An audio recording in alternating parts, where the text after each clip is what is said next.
Hey guys, we're back, and today we're going to be going through an epic journey into the Star Wars universe in a guide to the Star Wars universe from airspeeders to Zorba the Hutt and beyond. Whether you're a die-hard fan or just starting to explore the vast galaxy far, far away, this guide has something for everyone. So grab your lightsabers and let's dive into everything you need to know about the expanding Star Wars universe. Let's kick things off with one of the most iconic parts of the Star Wars universe, airspeeders. These amazing vehicles are a staple in both the films and expanded universe. From the T-16 Skyhopper Luke Skywalker used on Tatooine to the high-speed pod racers seen in the Phantom Menace, Star Wars has always had some incredible vehicles. See, we're on the airspeeders part, so here's some airspeeders. Any type of airspeeder designed to operate within a planet's atmosphere is called an airspeeder. The term is usually applied to repulsor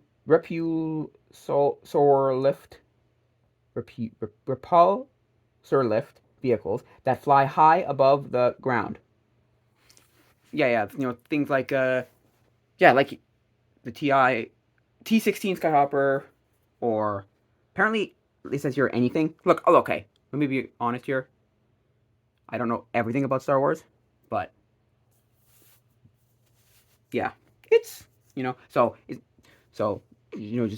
bear with me, or cut me some slack. I don't know everything about Star Wars, but yeah, you know.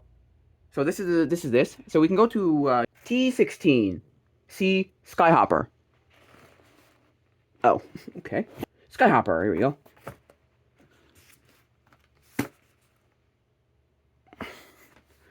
The T-16 iconic Skyhopper is a pleasure and utility airship. This model's cockpit and controls are laid out in a similar fashion to those found in the X-Wing starfighter. The pilot's compartment and engine is located in the center of trihedral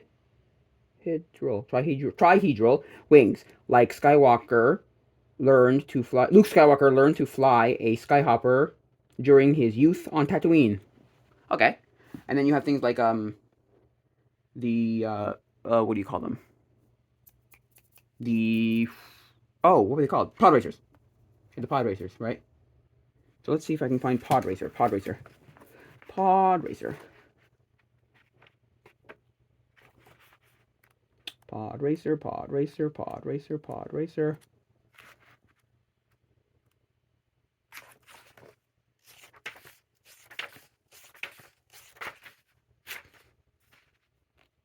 Come on, let's get pod racers in this, no?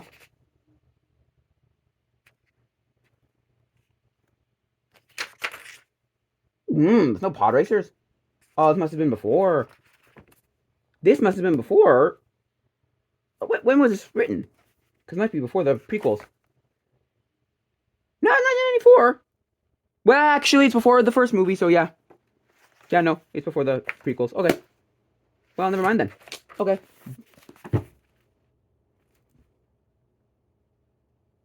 I mean, did you know that pod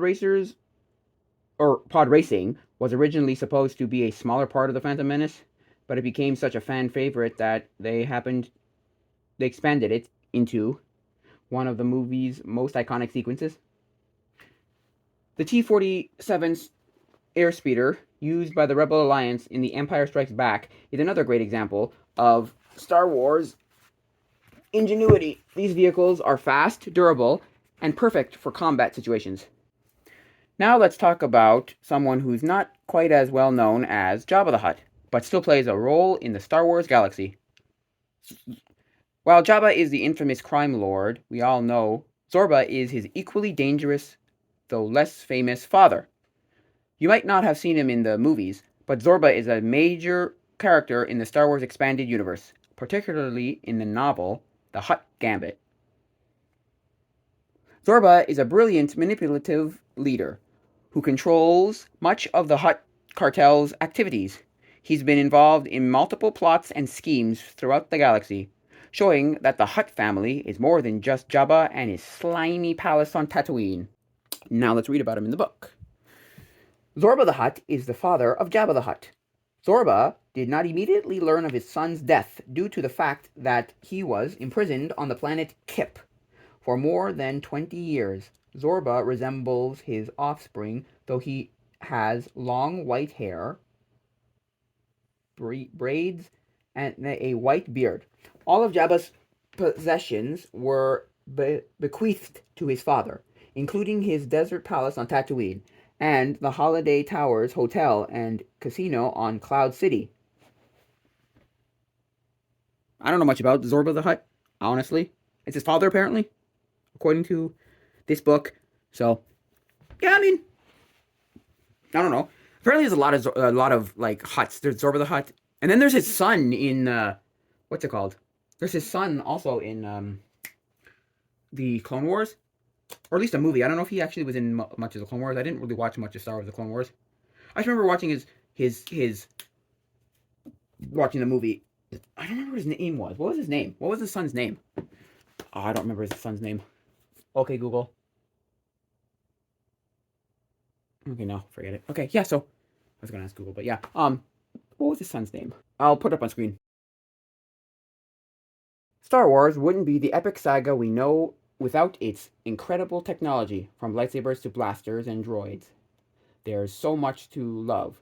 Did you know that the lightsaber was originally designed as a cheap special effect, but became one of the most iconic weapons in cinema history? It's the weapon of the Jedi and Sith alike. Yeah, see? So we got like Luke Skywalker holding a lightsaber here, see? And then you hit description.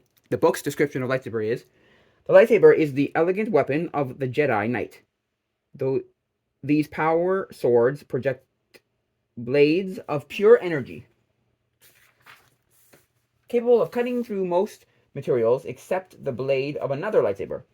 The design seems simple from the outside and a hand grip with several switches ends in a mirror-like concave metal disc. Inside the hand grip, power cells and various shaped crystals are activated to produce the narrow beam of meter-long light that gives the lightsaber its name. When activated, a lightsaber hums with power, considered archaic when compared to blasters and other modern weapons. Lightsabers are nonetheless impressive and powerful personal weapons that require extensive training to use effectively. Tradition dictates that lightsabers be considered by their Jedi owners as part of the Jedi Knight training. Wait, what? Weapons that require extensive training to use effectively. Tradition dictates that lightsabers be constructed by their Jedi owners as part of the Jedi Knight training. Oh, sorry. Yeah, and then you got this other part of the lightsabers. I don't want to read it all. It's a lot to read. You can read it if you want, but... Oh, whoa, I wasn't even in the right place. Whoops. Sorry. There you go. Oopsie, sorry about that. There you go. So now we're here. Whoa, go up a little bit. So there you go. Ah, come on down a little. If I can go straight and then up, maybe. There you go. Okay, you can read the other second verse you want. What else we got? See, you got characters. You know, got the Wookiees right here, right? Wookiees. They're the species that are on. Oh, which planet are they on again?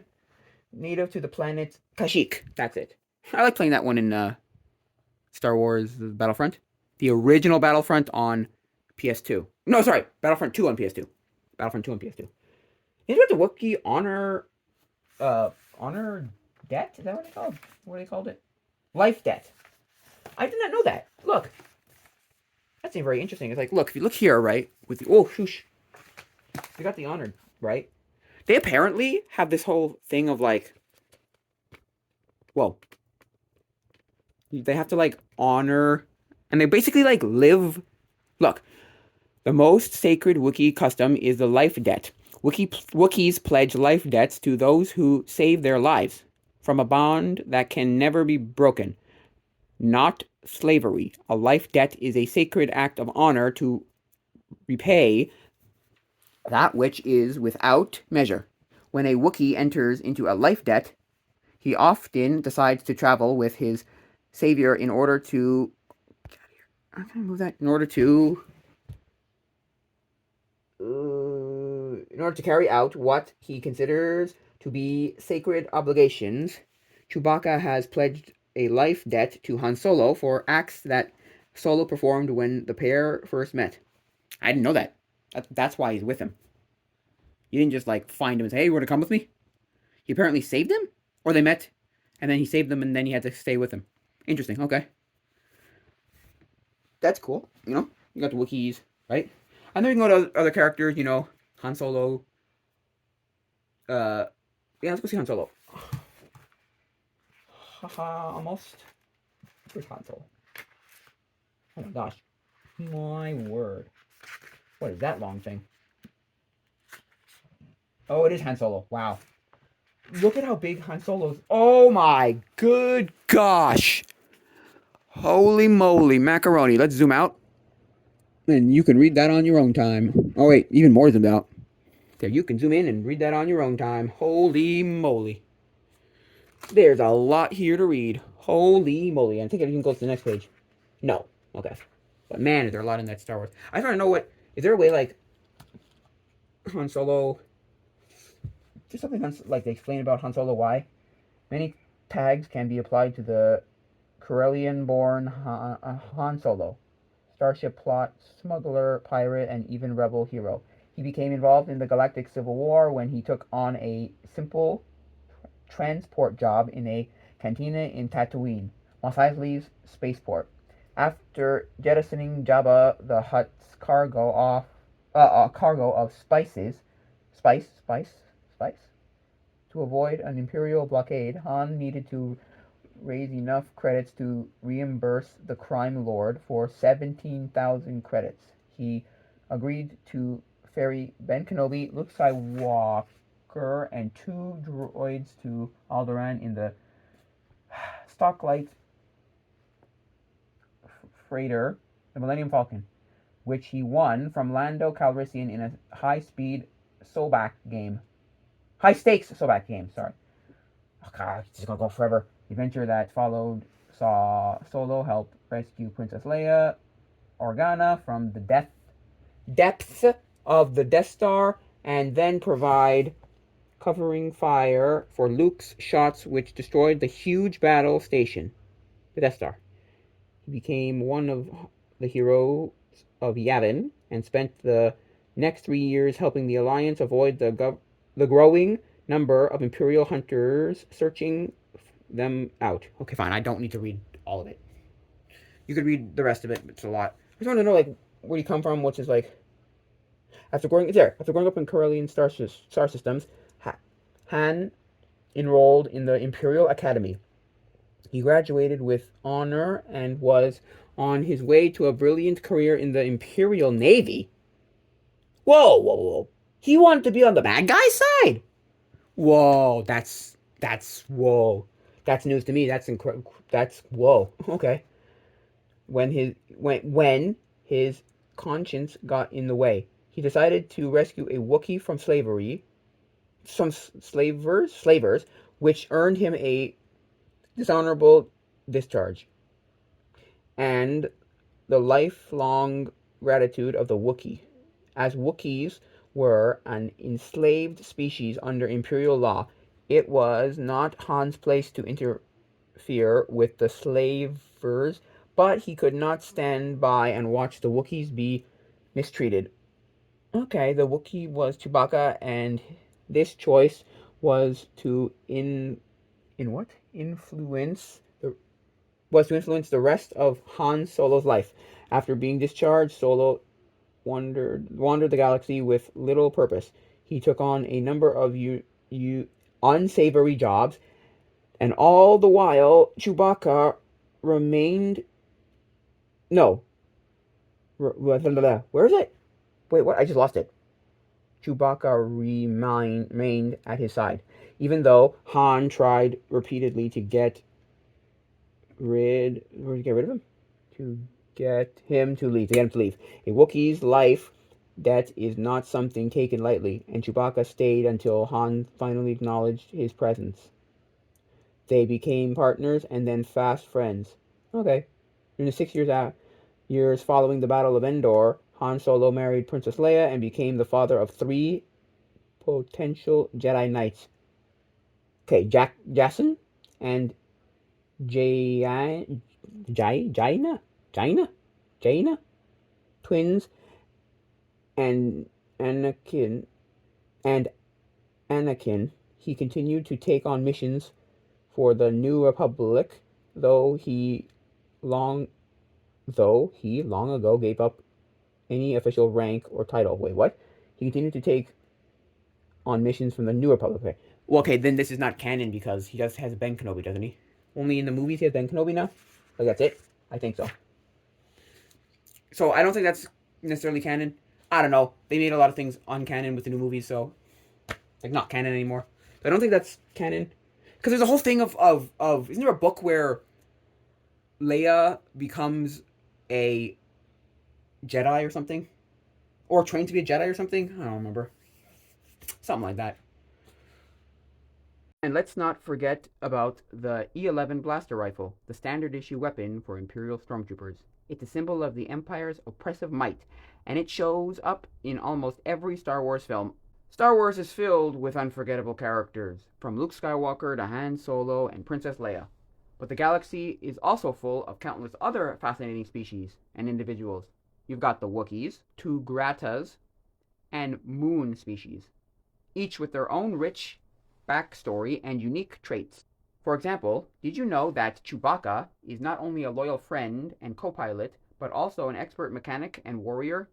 The Wookiee species is known for their strength and bravery, but also their rich culture, which includes a deep connection to family and honor. One of the coolest things about Star Wars is the expanding universe beyond the films, from the novels that detail the adventures of characters like Han Solo, Thrawn, and Boba Fett, to the Clone Wars animated series that explore the inner workings of the galaxy during the Clone Wars. There's so much to explore. Video games like Knights of the Old Republic, the Old Republic MMORPG, have allowed fans to dive even deeper into the universe, offering new adventures, planets, and storylines. And we can't forget the Disney shows like The Mandalorian and Ahsoka, which continue to expand the Star Wars lore in exciting new directions. Before we wrap up, let's look at some other characters like Boba Fett. Where is he now? Nope, that's... Oh, there's Chewbacca. Chewbacca, which I didn't look at before. I just looked up... Or did I look up Chewbacca? Anyway. Where's Boba Fett? He's somewhere here. Where'd he go? No? Oh, he's over here. Good gosh. Come on. There. Boba Fett. There he is. There's Boba Fett. Oh, come on. Oopsies. You know, Boba Fett. There's some Boba Fett, you know? Oh. So, yeah. Boba Fett is an infamous bounty hunter whose exploits are known throughout the galaxy. He wears Mandalorian battle armor, the same used by a group of evil warriors who were defeated by the Jedi Knight during the Clone Wars. But his connection to the Mandalorian warriors remain a mystery. Fett's armor is full of nasty surprises. It has a weapon-covered spacesuit. It is a weapon-covered spacesuit, whose armaments include wrist lasers, jetpacks,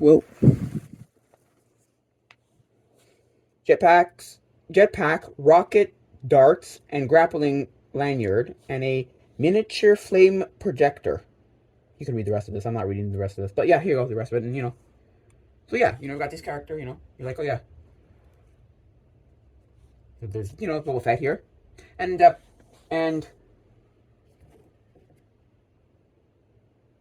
his armor is based on Mandalorian armor, yeah. But it's unique to him. His helmet and armor have been modified over the years, making him one of the most feared bounty hunters in the galaxy. And here's another one. Oh, no, sorry. So, yeah. So there's that guy. And then there's others like, we go to Darth, we can go to Darth Vader. Read a little bit about Darth Vader. Now that's Chewbacca. What about Chewbacca? Chewbacca, I can read a little bit about Chewbacca, I guess. And he's got another long one, too. Whoa! Sorry. Oops, so there. Got another long one. Chewbacca is a 2-meter tall Wookiee who serves as first mate and co-pilot on the Millennium Falcon. Over 200 years old, Chewbacca has spent his last few decades at the side of Han Solo. Like all Wookiees, Chewbacca is covered in shaggy fur and communicates... Sorry, wait. Oh, gotta zoom out. No, gotta zoom out. Yeah, no, that's fine. There. There, if you want to zoom in and read. Communicates in a series of grunts, growls, and terrifying roars. He is extremely strong, even for a Wookiee. His deep friendship with Han Solo, who fondly calls him Chewie, has only intensified over the years. Either would gladly die for one another. Yeah, you can read the rest of this. But yeah, so there's Chewbacca. Who else is there? Oh yeah, we can look at Admiral Ackbar if you want. Admiral Ackbar. He's the guy who at the what species is he again? Admiral Ackbar is a respected member of the Mon Calamari species. That's it, Mon Calamari. Right. That's it, they're Mon Calamari. Right. Mon Calamari.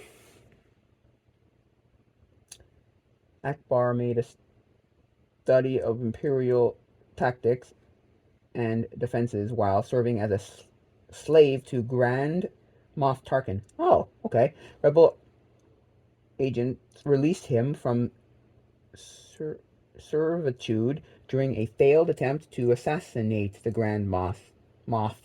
He used his newfound freedom to return to his homeworld, where he convinced his family. Where he convinced his normally peaceful people to join the rebel. You can read that if you want about Admiral Ackbar. Peaceful people to join the rebels, bringing a much-needed fleet of capital ships into the Alliance arsenal. You can read that if you like. I'm not going to read them all. And then we're going to go back in here. And then we're going to go to... where's Darth Vader? Who's that guy? Who's Dengar? Is he a bounty hunter? I forget if Dengar's a bounty hunter or not.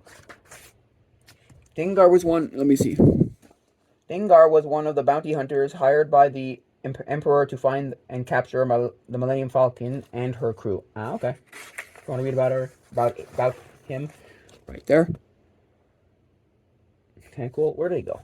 What else we got? Where's Darth Vader? I gotta go back a little bit. Death Star. Okay. You can read about the Death Star if you like. I'll take this off. You read about it if you like. Whoa. Yeah. What else? Oh, Darth Vader. There you go. Darth Vader, Lord Vader, or Dark Lord of the. Sorry, Darth Vader, Lord Vader, Dark Lord of the Sith. Whoopsies. Ah, dang it! I wanted to keep it in there. Where'd he go?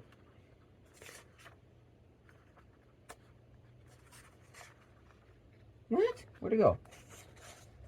I'm trying to find the put back.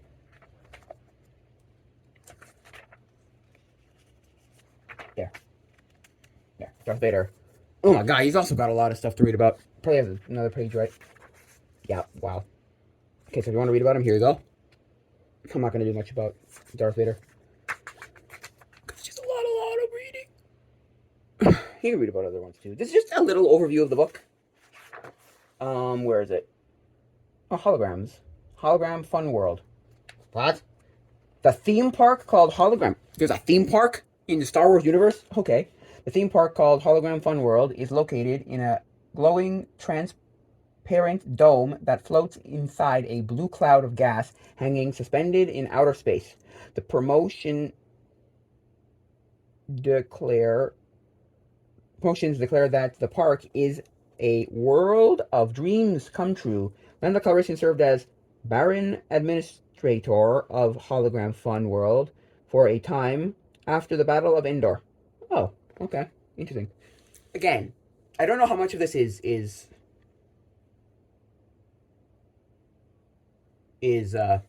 canon anymore. I don't know, right? Because they're all gonna come after. Like I'm gonna say this right now. I already know that there's gonna be people coming after me saying that's not canon. No, that's actually not canon anymore. Well, that's not canon anymore. So like the thing with Han Solo and Princess Leia's children. I may be wrong, but I think if I'm not mistaken, that's not canon anymore. So I don't know, but yeah. What else can we look up? Who else can I look up? Luke Skywalker, maybe? You go to Luke Skywalker already? Oh, there's an Imperial, what do you call them? Imperial Stormtrooper. These Stormtroopers. Imperial Royal Guard. If you want to read about them. Oh, and Imperial Gunner. Sure, why not? Who else? Orlando Calrissian, maybe we could look up. Or Luke Skywalker, I don't know. Jabba the Hutt. There's Jabba the Hutt. Oh, and Jacen Solo. Jacen Solo is the son of Han Solo and Leia Organa. Also, Leia Organa Solo. Like his mother and uncle Luke, Jacen is strong in the Force. He and his twin sister Jana were born approximately 5 years after the Battle of Endor, during the events surrounding the return of the Emperor's Guard Admiral Thrawn. See, then there's a bunch of things that I don't even know about. It's like where is it? During the events surrounding the return of the Emperor's Grand Admiral Thrawn. Thrawn? My gosh, man. Things I don't even know, never even heard about. I'm a casual Star Wars person. My brother's really into Star Wars and he knows like everything about it. So yeah. This was his book originally. And like, I don't know, he ended up in my room for some reason. So, it's here now. Then you got the Jawas, right? There's Ewoks and Jawas and Jedi Code. Just some interesting things to look at. For going for Luke Skywalker, right? Just skim through Kashyyyk. Oh, there's Leia Organa. If you want to read about her. I think it keeps going, right? Oh, there's Luke Skywalker. Nope, that's lightsaber. Okay. Man, Leia Organa goes for a long time. Holy moly. And laser cluster. I don't know what that is. No, less. I'm sorry. Oh, there's Landspeeder. Oh, I see. The whole time I was thinking Landspeeder when I started this video. Nope. Airspeeder. Oh, what's it called? Landspeeder is any type of surface transport vehicle that employs repulsor lift propulsion engines even when parked, and a Landspeeder remains suspended about a meter off the ground as an after effect of the repulsor field generated by the engine. Okay, cool. I actually video cut out because I ran out of space on my phone. I'm using my phone to record this, but yeah, I actually saw a Landspeeder at the Comic-Con, so maybe I can find a picture of it. I might be able to find a picture of it. So yeah.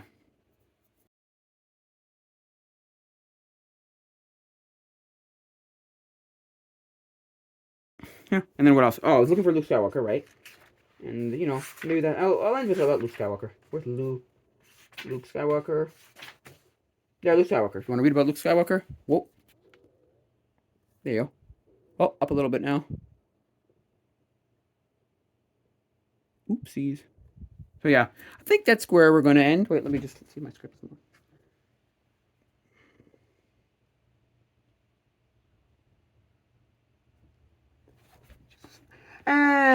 So yeah, that's just a small taste of what you can find in the Star Wars Universe Guide. There's so much more to explore. Planets, species, technologies, and endless stories to discover. If you loved this video and want me to dive deeper into the galaxy far, far away, let me know in the comments below. Let me know if you want to see something, one specific one maybe, I don't know.